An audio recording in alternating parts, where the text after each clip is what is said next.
여러분 안녕하십니까? 이어서 광주에서 전해드립니다. 전라남도와 미국 투자기업인 퍼일스가 손잡고 15조 원 규모의 세계 최대 AI 슈퍼클러스터 허브를 해남 솔라시도에 구축합니다.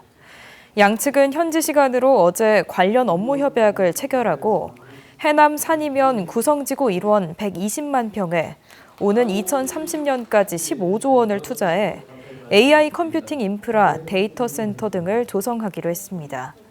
전남도는 또 성공적인 구축을 지원하기 위해 스탠퍼드 센터 등과 공동 연구개발 제안에 동의하며 추후 프로젝트에 적극 참여한다는 내용을 담은 의향서도 체결했습니다.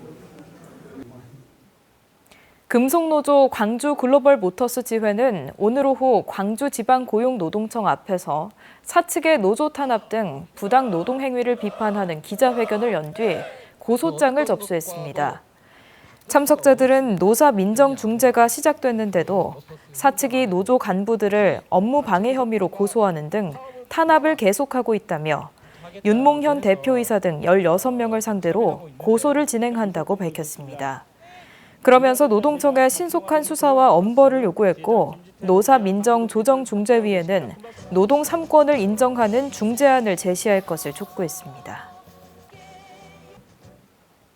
윤석열 대통령 탄핵 심판에서 변호를 맡은 김계리 변호사가 여순 사건 진상조사 보고서 작성 기획단에 포함된 것과 관련해 반발이 거세지고 있습니다.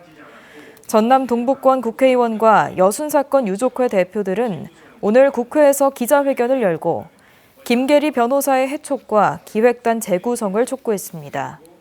이들은 계엄 선포를 옹호하는 변호사가 진상조사 보고서 작성에 참여하는 것은 특정 정치적 입장에 의해 여순 사건이 왜곡될 위험이 있다며 정치적 중립성과 객관성을 갖춘 전문가들로 기획단을 재구성할 것을 정부에 요구했습니다. 오늘 전남대학교에서 윤석열 대통령 탄핵 찬반 집회가 동시에 열렸습니다. 전남대 긴급행동 참가자 등 10개 단체는 오늘 전남대 후문에서 기자회견을 열고 5.18 민주화운동 발원지인 전남대에서 내란 옹호 세력들이 5.18 정신을 더럽히는 것을 두고 볼 수 없다며 탄핵 반대 집회를 규탄했습니다. 대통령 탄핵 반대 집회 측도 동시에 집회를 열고 야당 지도부가 정권을 잡아서는 안 된다며 윤석열 대통령 탄핵을 막아 민주당을 몰아내야 한다고 주장했습니다. 한편 광주경찰청은 찬반 집회 단체의 물리적 충돌 등 만일의 사태에 대비해 가용 인력을 총동원했습니다. 기아자동차 광주공장 취업을 미끼로 5억 원대 금품을 가로챈 전 노조 간부에 대해 경찰이 본격적인 수사에 나섭니다. 광주경찰청은 지난 2021년부터 3년간 지인 6명에게 자녀를 기아차 광주공장에 취업시켜주겠다며 한 명당 각각 8천만 원에서 1억 원을 챙긴 혐의로 기아차 노조 간부 출신인 50대 남성을 입건해 조사 중이라고 밝혔습니다. 앞서 경찰은 피해자 제보로 첫 수사에 나섰고 이후 피해자들이 더 늘어나면서 수사를 확대했습니다.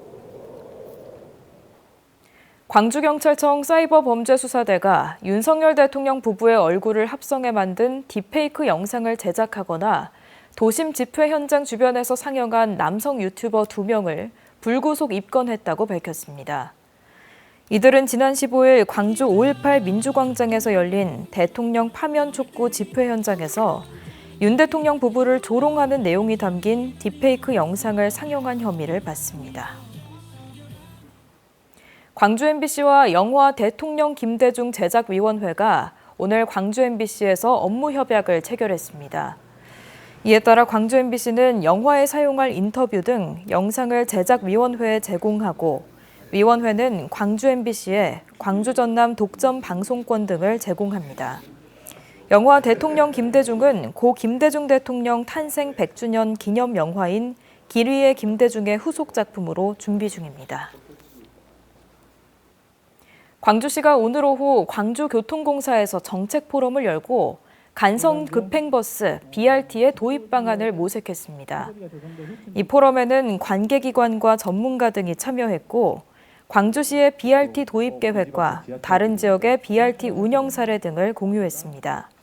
광주시는 오늘 나온 시민 의견 등을 이후 정책 수립에 참고할 계획입니다.